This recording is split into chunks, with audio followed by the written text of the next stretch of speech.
ГСП онлайн. Городские новости сейчас.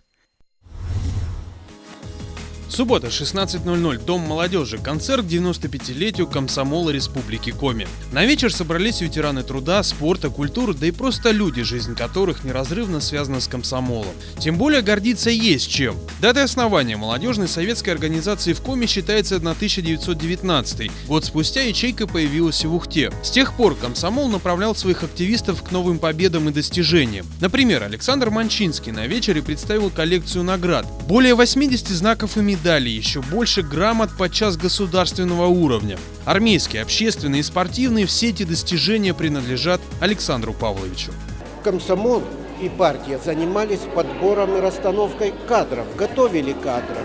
А вы знаете, что кадры и материальная база, вот как в спорте, и во всем решает все. Кадры, если есть нормальная преемственность была, нас учили.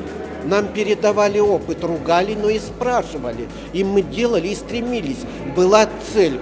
К знаменательной дате Краеведческий музей разместил в фойе экспозицию с символикой тех лет и памятными фотографиями. В зале выступают артисты и гости, а все это перемежается воспоминаниями ветеранов. Впрочем, среди зрителей хватает и молодежи. Они комсомол не застали.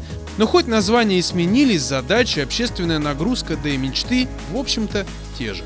Что-то было хорошее, что-то было, может быть, что-то было кому-то не нравилось. Но мне нравилось, да, что все было едино, что все-таки комсомол, он объединял людей. То есть не были все разрознены, все были соединены друг с другом, что-то делались вместе.